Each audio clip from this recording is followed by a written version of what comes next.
Hello everyone, welcome to my channel से अभी शो। फ्रेंड्स, आज हम CRAR बेस्ड एक केस स्टडी करेंगे। ये आपके BFM के मॉड्यूल बी में चैप्टर नंबर 10 को पर्टेन करती है, जो कि है risk regulation in banking industry. अब कई बार ये होता है फ्रेंड्स कि CRAR क्या होता है, थोड़ा सा कन्फ्यूजन क्रिएट हो जाती है। तो क्लियरली समझ लीजिए, CRAR होता है capital to risk weighted asset ratio. इसका फुल फॉर्म भी पूछा जाता है, एक नंबर में अगर आएगा तो capital to risk weighted asset ratio होता है CRAR। और कैपिटल एडिक्वेसी रेशियो भी हम जानते हैं CAR, कैपिटल एडिक्वेसी रेशियो।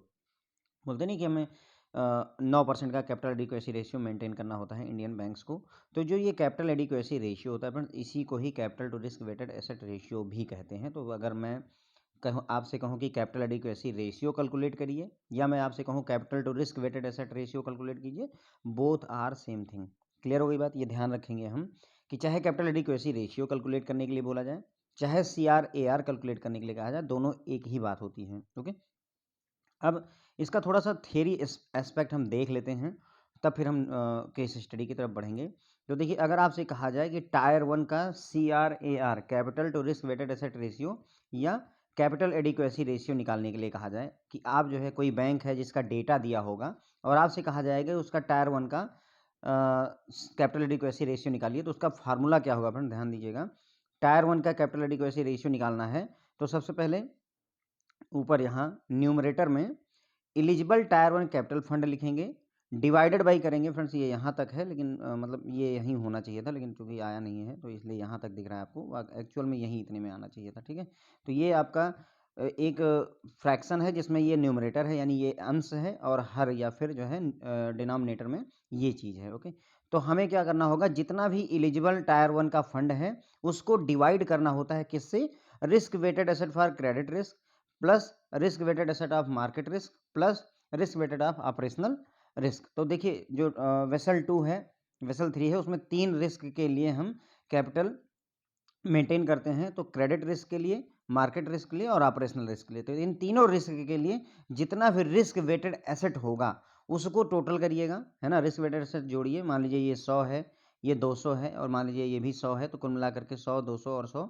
मिलाकर के 400 हो जाएगा। और मान लीजिए टायर 1 के लिए एलिजिबल कैपिटल मान लीजिए आपकी 500 करोड़ है, तो 500 डिवाइडेड बाई 400 कुछ इस तरीके से हमें करना होता है। ठीक है, तो टायर 1 कैपिटल का एडिक्वेसी रेशियो कैलकुलेट करना है। तो टायर 1 के लिए कितना एलिजिबल फंड है बैंक के पास, डिवाइडेड बाई बस ये इसका जो रिस्क वेटेड एसेट है 3 रिस्क के लिए, उन्हें जोड़ करके इसको डिवाइड कर देना होता है। अब पूरे बैंक का CRAR आपसे कैलकुलेट करने के लिए कहा जाए, या risk wait capital adequacy ratio पूरे बैंक का, तो हम क्या करेंगे, जहां पर हमने क्या किया था टायर 1 के लिए जब हम कैलकुलेट कर रहे, तो हमने यहाँ टायर 1 के लिए एलिजिबल फंड लिया था, उसी जगह पे जब हम total capital adequacy ratio calculate करेंगे तो पूरे बैंक का जो टोटल एलिजिबल कैपिटल फंड है, किस चीज के लिए एलिजिबल है फ्रेंड्स, ये एलिजिबल है आपका वेसल 2 के तहत होना चाहिए। ओके, अभी और भी हम डिटेल में इसमें देख लेंगे। तो इसके लिए फार्मूला क्या होगा, टोटल CRAR हो जाएगा, टोटल एलिजिबल फंड कितना है डिवाइडेड बाई वही सेम चीज, risk weighted asset credit risk के लिए कितना है, उसी में मार्केट रिस्क का जो RWA है प्लस ऑपरेशनल रिस्क का RWA जोड़ करके बस डिवाइड करना है। इतना डिफिकल्ट नहीं है जितना दिखता है, बस ये है कि अगर आपको अंडरस्टैंडिंग हो तो चीज़ें आसान होती हैं, ना अंडरस्टैंडिंग हो तो चीज़ें गलत हो जाती हैं। For credit risk, you will be given risk-weighted asset, but for market risk and operational risk, you will be given capital charge। अब देखिए, ज्यादातर क्वेश्चन में क्या करते हैं, जो क्रेडिट रिस्क होता है फ्रेंड्स, उसके लिए रिस्क वेटेड एसेट आपको दिया रहता है। ठीक है, लेकिन जो मार्केट रिस्क होता है और ऑपरेशनल रिस्क होता है, उसमें आपको रिस्क वेटेड एसेट सीधे ना दे करके वो कैपिटल चार्ज दे देते हैं। तो अगर आपको कैपिटल चार्ज दिया हो तो उससे कैसे रिस्क वेटेड एसेट निकालते हैं, इसके बारे में हम एक या दो केस स्टडी में कर चुके हैं। इसके पहले जो मैंने केस स्टडीज अपलोड करी हैं उनमें हमने इसके बारे में बात की हुई है। फिर भी एक बार देख लीजिए कि अगर आपको मार्केट रिस्क के लिए, ऑपरेशनल रिस्क के लिए कैपिटल चार्ज दिया हुआ है तो RWA कैसे कैलकुलेट करते हैं। तो फार्मूला ये होता है फ्रेंड्स कि रिस्क वेटेड एसेट निकालना है तो कैपिटल चार्ज को 9% से डिवाइड कर दीजिए। क्या करना है आपको, जितना कैपिटल चार्ज है, मान लीजिए CC कैपिटल चार्ज जितना है उसको 9% से डिवाइड करना होता है। अब सवाल ये है कि 9% से ही क्यों डिवाइड करते हैं, क्योंकि हमारे देश में वेसल 2 के तहत, वेसल 3 के तहत, वेसल 2 के तहत जो है 9% जो है हमें कैपिटल एडिक्वेसी रेशियो मेंटेन करना होता है। ओके, तो हमें 9% ये मेंटेन करना होता है, इसीलिए हम इसको 9% से डिवाइड कर रहे हैं। 9% का मतलब होता है फ्रेंड्स, अगर इसको आप कन्वर्ट करो तो 0.9 होता है। क्या होता है? 0.9। ये हमने एबीएम में पढ़ा हुआ है कि 9% को हम 0.9% ऐसे लिख सकते हैं, कोई दिक्कत, परसेंट हट जाता है, 0.9 लिख सकते हैं। तो वही किया गया है। अगर आपको रिस्क वेटेड एसेट निकालना है तो आप 9% से डिवाइड करने के बजाय 0.9 से सीधे कैपिटल चार्ज को डिवाइड करिए 0.9 से और आपका रिस्क वेटेड एसेट निकल करके आ जाता है। इस पर हमने चर्चा पिछली केस स्टडीज में भी डिटेल में करी हुई है। ठीक है, तो ये इतनी बात हो गई। उसके बाद में टायर 2 में एक और ध्यान रखने वाली बात है कि टायर 2 कैपिटल ज़्यादा से ज़्यादा टायर 1 के बराबर हो सकती है, उससे ज़्यादा नहीं हो सकती है। इसका क्या मतलब है? मान लीजिए कोई बैंक है जिसके पास में 100 करोड़ रुपए या 1000 करोड़ रुपए टायर 1 कैपिटल है और उसके पास में मान लीजिए 2000 करोड़ रुपए टायर 2 कैपिटल है। मान लेते हैं एक बैंक है जिसका टायर 1 कैपिटल केवल 1000 करोड़ है, टायर 2 कैपिटल 2000 करोड़ है। तो एज पर बेसल गाइडलाइन जो टायर 2 के लिए जब आप कैलकुलेशन करेंगे, भले ही उसके पास 2000 करोड़ रुपए हैं टायर 2 के लिए एलिजिबल, लेकिन आप मैक्सिमम टायर 1 कैपिटल का 100% ले सकते हैं। कितना ले सकते हैं? 100%। यानी कि ज़्यादा से ज़्यादा टायर 1 कैपिटल जितनी उतनी ले सकते हैं। तो टायर 1 कैपिटल अगर 1000 करोड़ है तो टायर 2 कैपिटल भी ज़्यादा से ज़्यादा 1000 करोड़ ही ली जा सकती है। भले ही उसके बाद 2000 करोड़, 10,000 करोड़, 3000 करोड़ पड़ा हो, उससे मतलब नहीं है, क्योंकि वो बैंक को हेल्प नहीं कर पाएगा। बेसल ये मानकर चलता है कि आपके पास टायर 2 में भले ही कितना भी पैसा हो, लेकिन हेल्पफुल केवल उतना ही है जितना टायर 1 के बराबर है। तो उस केस में आपको भले 2000 करोड़ दिया हो, लेकिन टायर 2 कैपिटल आप कितनी लोगे? जितनी टायर 1 कैपिटल होती है। तो ये भी बात हमें क्लियर हो गई फ्रेंड। देखिए हमने यहाँ तक फार्मूला देख लिया। अगर आपको टायर 1 का कैपिटल एडिक्वेसी रेशियो निकालना है तो टोटल टायर 1 के लिए एलिजिबल फंड कितना है उसको डिवाइड कर दीजिए जो रिस्क वेटेड एसेट है तीनों रिस्क के लिए। अगर आपको टोटल जो है कैपिटल एडिक्वेसी रेशियो कैलकुलेट करना है, CAR, मैं फिर से कह रहा हूँ, कैपिटल एडिक्वेसी रेशियो कहूँ या capital to risk weighted asset ratio कहूँ, दोनों एक ही बात है। ओके, तो यहाँ टोटल कितना कैपिटल फंड है उसको डिवाइड कर देंगे इस सारे से तो आ जाएगा। तो इससे कैलकुलेशन हो जाएगी। फिर मैंने आपको बताया कि क्रेडिट रिस्क के लिए आपको हर क्वेश्चन में रिस्क वेटेड एसेट डायरेक्टली दिया रहेगा, लेकिन मार्केट रिस्क और जो है ऑपरेशनल रिस्क के लिए आप लोग कैपिटल चार्ज दिया रहेगा। अगर आपको उसको रिस्क वेटेड एसेट में बदलना है तो कुछ करना नहीं है, जितना भी कैपिटल चार्ज दिया उसको 0.9 से डिवाइड कर दीजिए, बात खत्म। कैलकुलेटर उठाइए, कैपिटल चार्ज अगर मान लीजिए 100 दिया हुआ है डिवाइडेड बाई 0.9, जो भी आया वही आपका रिस्क वेटेड एसेट हो जाता है। तो अगर कैपिटल चार्ज दिया है तब ये कन्वर्जन करेंगे, अगर सीधे रिस्क वेटेड एसेट दिया है तो उसको हमें कन्वर्ट करने की जरूरत नहीं है। अगली बात जो हमने समझी थी कि टायर 2 कैपिटल, ये क्वेश्चन आपसे वैसे भी पूछा था वन लाइनर में कि टायर 2 कैपिटल जो है टायर 1 कैपिटल का मैक्सिमम कितना परसेंट हो सकती है? मैक्सिमम 100% हो सकती है। मैक्सिमम टायर 2 कैपिटल जो है tyre 2 capital maximum tyre 1 capital के बराबर हो सकती है, उससे ज़्यादा नहीं हो सकती है। भले ही दिया हो आपको क्वेश्चन में भरा पड़ा हो टायर 1 कैपिटल केवल 100 करोड़ रुपए की है बैंक की और टायर 2 कैपिटल मान लीजिए 20,000 करोड़ रुपए की है, फिर भी आप सिर्फ 100 करोड़ रुपए ही टायर 2 कैपिटल के तौर पर ले सकते हैं, उसकी आगे का सब बेकार है। यहाँ पर क्लियर हो जाती है इतनी बात हमारे ख्याल से। अब हमने बेसिक समझ लिया फ्रेंड, तो अब बात करते हैं केस स्टडी की। केस स्टडी में एक बैंक ने कंप्यूटर मतलब जो है कैलकुलेट किया हुआ है कि उसके पास जो टायर 1 कैपिटल है वो 1400 करोड़ रुपए है। ये मैकमिलन बुक से ही उठाई हुई केस स्टडी है friends. Okay, tyre 1 capital 1400 crore रुपए है, जिसमें common equity tyre 1 plus additional tyre 1 मिला हुआ है। ओके, तो common equity tyre 1, additional tyre 1, इन सब के बारे में हम डिस्कशन कर चुके हैं, यहाँ मैं ज़्यादा डिटेल में नहीं करूँगा। तो टायर 1 कैपिटल कितनी है? 1400 करोड़। टायर 2 कैपिटल कितनी है? 1800 करोड़। अब अगर मेरी एक छोटी सी बात आपको याद आ रही हो, ये वाली याद कीजिए, है ना? यहीं पर ही ये लॉजिक आ गया है। देखिए क्या कि टायर 2 कैपिटल ज़्यादा से ज़्यादा कितनी हो सकती है? टायर 1 के बराबर। तो अगर कैलकुलेशन करोगे तो आप टायर 2 कैपिटल हमेशा कितनी लोगे? सिर्फ 1400 करोड़ लोगे, इससे ज़्यादा नहीं ले सकते। यहाँ मैं बोलता हूँ 1800 करोड़ नहीं, यहाँ 18,000 करोड़ रुपए लिख दे। अगर मान लीजिए आपके क्वेश्चन में 18,000 करोड़ रुपए लिखा हो, फिर भी ज़्यादा से ज़्यादा टायर 2 कैपिटल आप कितनी ले सकते हो? टायर 1 के बराबर। तो आप हमेशा ध्यान रखना कि यहाँ पर हमें 1400 करोड़ ही लेना है।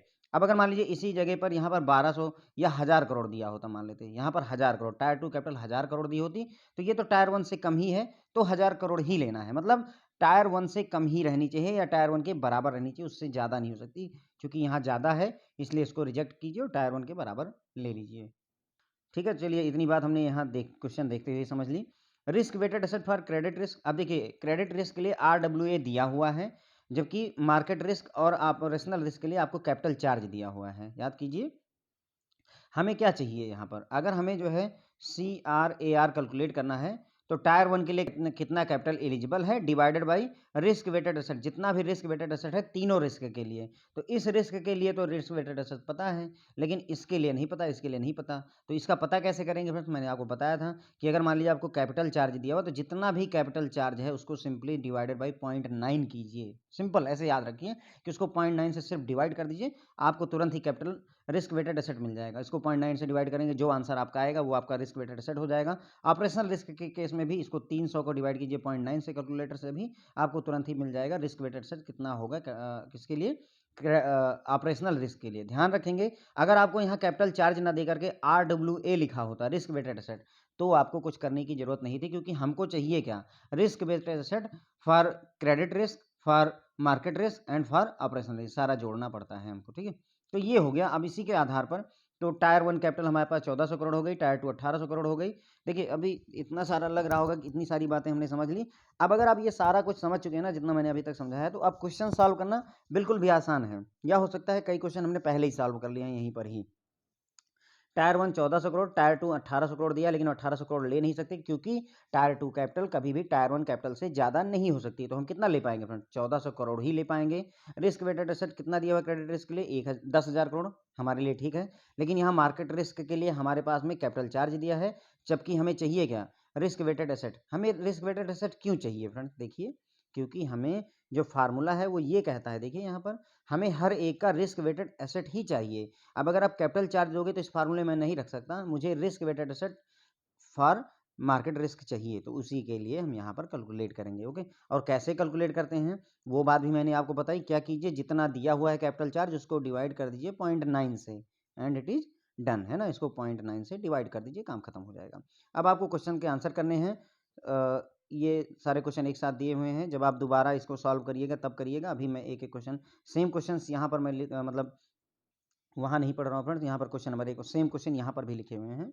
वो आपके लिए है कि जब आप अगली बार प्रैक्टिस करना चाहें, जब आप प्रिंट आउट आपके पास होगा तो इसको पहले सॉल्व कीजिए, फिर इसके बाद में पहले सॉल्व कर लीजिए, फिर आगे जा करके देखिए कि मेरा क्वेश्चन सही है कि गलत है। ओके, तो चलिए शुरू करते हैं। पहला क्वेश्चन है, what is eligible amount for tyre 1 capital. पूछ रहे हैं आपसे कि टायर 1 के लिए एलिजिबल अमाउंट कितना है। तो देखिए इसमें क्वेश्चन में ही दिया हुआ है कि टायर 1 के लिए जो कैपिटल है 1400 करोड़ रुपए है। तो इसमें कोई क्वेश्चन आंसर, मतलब इसमें कोई डाउट नहीं है हमको, टायर 1 के लिए एलिजिबल कैपिटल 1400 करोड़ रुपए है। क्वेश्चन नंबर 1 सॉल्व हुआ। क्वेश्चन नंबर 2 है, what is eligible amount for tyre 2। यहाँ पर लॉजिक है, टायर 2 के लिए कितना एलिजिबल अमाउंट है। तो हमने बताया आपको टायर 2 दिया तो है 1800 करोड़, लेकिन एलिजिबल कितना है। ध्यान दीजिएगा वहाँ ये नहीं कह रहा है कि टायर 2 कैपिटल कितनी है, टायर 2 के लिए एलिजिबल कैपिटल कितना है। और एक चीज़ यहाँ पर भी जो फार्मूला आपको लिखा गया था फ्रेंड, ध्यान दीजिएगा, यहाँ पर भी लिखा हुआ है कि टायर 1 कैपिटल की बात नहीं है, एलिजिबल की बात कर रहा है। इसी तरीके से यहाँ पर भी ये एलिजिबल टायर 2 या total tyre 1 plus tyre 2 capital की बात कर रहा है। ओके, तो आपसे जो क्वेश्चन पूछा जा रहा है वो यही पूछा जा रहा है दूसरे नंबर में, what is eligible amount for tyre 2 capital. Tyre 2 capital है तो हमारे पास 1800 करोड़, लेकिन एलिजिबल कितनी है ऐड करने के लिए, तो that will be maximum of tyre 1 capital. ध्यान रखेंगे टायर 2 कैपिटल कभी भी टायर 1 कैपिटल से ज़्यादा नहीं हो सकती है। टायर 2 कैपिटल मैक्सिमम कितनी हो सकती है, टायर 1 का 100% हो सकती है। क्वेश्चन पूछा जाता है। ओके, तो इसलिए हम 1400 करोड़ से ज़्यादा नहीं ले सकते हैं। कितना है हमारी टायर 1 कैपिटल, 1400 करोड़। तो टायर 2 कितनी हो सकती है ज़्यादा से ज़्यादा, 1400 करोड़ ही हो सकती है, भले ही 1800 करोड़ गिवन है। तो क्वेश्चन नंबर 2 का आंसर होगा एलिजिबल अमाउंट टायर 2 के लिए कितनी हो गई, 1400 करोड़ रुपए हो गई। क्लियर हो गई ये बात, यहाँ तक कोई डाउट नहीं होना चाहिए। What is total eligible capital for this bank. अब टोटल एलिजिबल कैपिटल कितनी होगी, तो टोटल एलिजिबल कैपिटल मतलब tyre 1 capital plus tyre 2 capital. Tyre 1 plus tyre 2 नहीं, eligible tyre 1 plus eligible tyre 2। Eligible tyre 1 हमारी 1400 करोड़ निकली, एलिजिबल टायर 2 क्वेश्चन नंबर 2 में 1400 करोड़ निकली, दोनों हमने जोड़ा 2800 करोड़ रुपए इसका टोटल कैपिटल निकल करके आ गया। यहाँ तक 3 क्वेश्चन में मेरे ख्याल से अब आपको कोई डाउट नहीं होना चाहिए। टोटल एलिजिबल कैपिटल हमने कैसे कैलकुलेट की, टायर 1 के लिए एलिजिबल कितना था, 1400 करोड़, सवाल क्वेश्चन नंबर 1 में सॉल्व किया। टायर 2 के लिए एलिजिबल कैपिटल कितनी थी, 1400 करोड़, क्वेश्चन नंबर 2 में अभी हमने सॉल्व किया। और 1400 करोड़ दोनों जोड़ेंगे तो 2800 करोड़ रुपए टोटल एलिजिबल कैपिटल निकल करके आ जाती है। अगला क्वेश्चन है फ्रेंड, देखिए क्वेश्चन नंबर 4 है, what is risk weighted asset for of bank for market risk. आपसे पूछा गया है कि मार्केट रिस्क के लिए रिस्क वेटेड एसेट कितना है। तो मैंने आपको बताया कि इस क्वेश्चन में आपको क्या दिया है, capital charge for market risk 500 crore रुपए दिया हुआ है। मतलब हमें दिया हुआ है कैपिटल चार्ज और हमें चाहिए क्या, रिस्क वेटेड एसेट। तो मैंने आपको बताया कि अगर आपको रिस्क वेटेड एसेट निकालना है, जो कैपिटल चार्ज दिया है उसको 0.9 से डिवाइड कर दीजिए। 0.9 से ही क्यों कर रहे हैं? क्योंकि कैपिटल एडिक्वेसी रेशियो के तहत हमें जो है 9% मेंटेन करना होता है, इसीलिए 9% को 0.9 में बदला है। 0.9 से डिवाइड कर दीजिए, तो हम क्या करेंगे 500 करोड़ रुपए को, है ना, 500 को 0.9 से डिवाइड कर देंगे। आप कैलकुलेटर से डिवाइड करिए, आपको यही निकल करके आ जाएगा 5,556 करोड़। ठीक है, 5,556 करोड़। कहने का मतलब क्या हुआ कि कुल मिलाकर के रिस्क वेटेड एसेट कितना था मार्केटिंग के लिए, मार्केट रिस्क के लिए, जो हमारा रिस्क वेटेड एसेट है, यानी ऐसा एसेट जिसमें मार्केट रिस्क है, उसका अमाउंट था 5,556 करोड़ रुपए। और आरबीआई कहता है कि आपको इसका 9% आपको मेंटेन करना पड़ता है। तो इसी का जब 9% हम निकालते हैं तो वही 500 करोड़ रुपए बैंक ने मेंटेन कर रखा है कैपिटल चार्ज के तौर पर। क्लियर हो गई बात फ्रेंड्स? ओके, तो अगर आपको रिस्क वेटेड एसेट कैलकुलेट करना है और कैपिटल चार्ज दिया है, तो जो अमाउंट है उसको 0.9 से सीधे डिवाइड कीजिए, काम खत्म होता है। तो ये आ गया आपका मार्केट रिस्क के लिए। सेम क्वेश्चन ऑपरेशनल रिस्क के लिए इन्होंने किया हुआ है। ऑपरेशनल रिस्क के लिए आपको आरडब्ल्यूए कैलकुलेट करना है, जबकि गिवन है क्या, कैपिटल चार्ज दिया हुआ है ऑपरेशनल रिस्क के लिए। तो क्या करना है, 300 करोड़ को 0.9 से डिवाइड कर दीजिए, बात खत्म होगी। 3,333 करोड़ रुपए आ जाएगा आपका रिस्क वेटेड एसेट। तो अब हमने देखिए सारा रिस्क वेटेड एसेट कैलकुलेट कर दिया। यहाँ पर अगला क्वेश्चन है, calculate total risk weighted asset of this bank. भाई इस बैंक का टोटल रिस्क वेटेड एसेट कितना है? तो मैंने बताया कि वेसल 2 के तहत हम 3 जो है रिस्क के लिए रिस्क वेटेड एसेट को कंसिडर करके चलते हैं। क्रेडिट रिस्क के लिए, मार्केट रिस्क के लिए और ऑपरेशनल रिस्क के लिए। क्रेडिट रिस्क के लिए एक 10,000 करोड़ रुपए दिया हुआ है, रिस्क वेटेड एसेट पहले ही क्वेश्चन में दे रखा है। मार्केट के रिस्क के लिए हमने 5,556 करोड़ रुपए अभी कैलकुलेट किया, और ऑपरेशनल रिस्क के लिए 3,333 करोड़ रुपए अभी हमने, ये क्वेश्चन नंबर 5, ये क्वेश्चन नंबर 5 में कैलकुलेट किया, क्वेश्चन नंबर 4 में कैलकुलेट किया, और 10,000 करोड़ रुपए आपके क्वेश्चन में ही दिया हुआ है। इन्हीं तीनों को हम अगर जोड़ दें तो हमारा आंसर आ जाएगा कि total risk weighted asset bank का कितना है। वही लिखा हुआ है देखिए, risk weighted asset credit risk के लिए कितना है, गिवन है आपको 10,000 करोड़ क्वेश्चन में ही दे रखा है। Risk weighted asset for market risk हमने 5,556 करोड़ अभी क्वेश्चन नंबर 3 में सॉल्व किया। Risk weighted asset operational risk के लिए हमने 3,333 करोड़ क्वेश्चन नंबर 4 में सॉल्व किया। तो टोटल रिस्क वेटेड एसेट इस बैंक का कितना है, इन तीनों को हम देंगे जोड़, 18,889 करोड़ रुपए टोटल रिस्क है। क्लियर हो गई बात इतनी?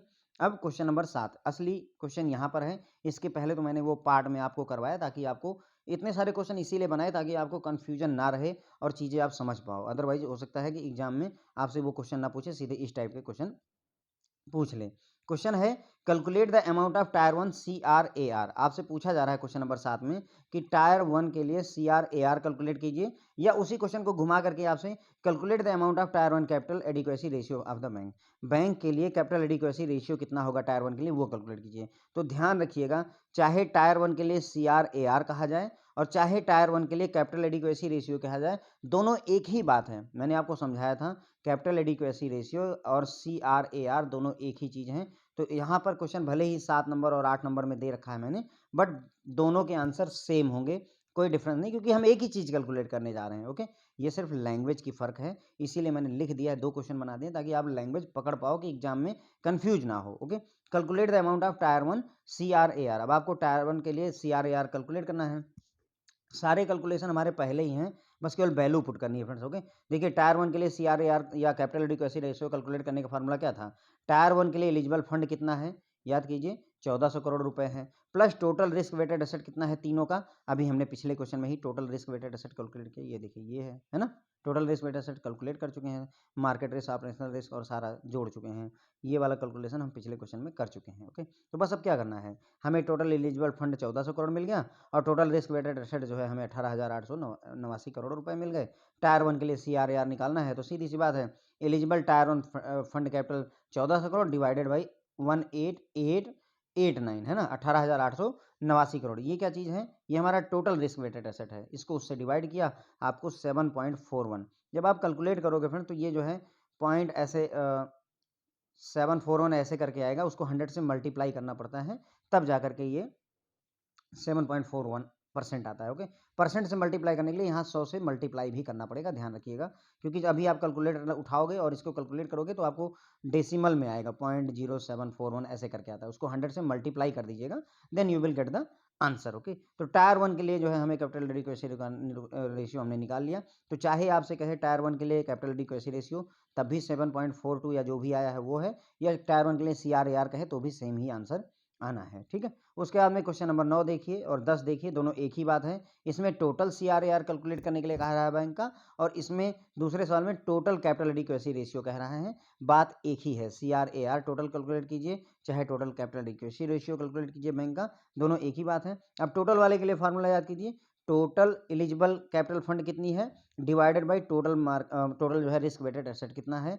तो टोटल एलिजिबल फंड देखिए हमने क्वेश्चन नंबर 3 में ही कैलकुलेट कर लिया था, 2800 करोड़ आया था। याद कीजिए कैसे आया था, 1400 करोड़ टायर 1 का था, प्लस 1400 करोड़ रुपए ही टायर 2 का भी बना था। क्यों? क्योंकि टायर 2 का दिया तो 1800 करोड़ था, लेकिन हम ज़्यादा से ज़्यादा 100% ले सकते, तो इसलिए 1400 करोड़ लिया था, तो इसलिए 2800 करोड़ रुपए टोटल एलिजिबल फंड हो गया ये आपका। ठीक है, और रिस्क वेटेड सर ये अभी क्वेश्चन नंबर 6 में हमने कैलकुलेट किया 18,889। ठीक है, बस उठा करके फार्मूले में रख दीजिए, total eligible fund 2800 crore divided by जो है 18,889, ये तीनों रिस्क के लिए रिस्क वेटेड एसेट का ऐड है।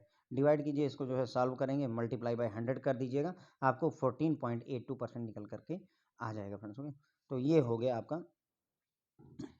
पूरा जो है यहाँ तक, मतलब हमने सारे क्वेश्चन फ्रेंड्स जो है 8-9 क्वेश्चन जो भी थे छोटे मोटे करके ये सारे सॉल्व कर लिए हैं। उम्मीद है आप लोगों को समझ में आया होगा, एक बार और देख लीजिएगा, एकदम क्लियर हो जाएगा। केस स्टडी ऐसी बहुत पूछी जाती है, इस बीच जो मैं भी जो भी केस स्टडीज अपलोड कर रहा हूँ फ्रेंड्स वो आपसे पूछी जाती हैं। चलिए friends, thank you so much.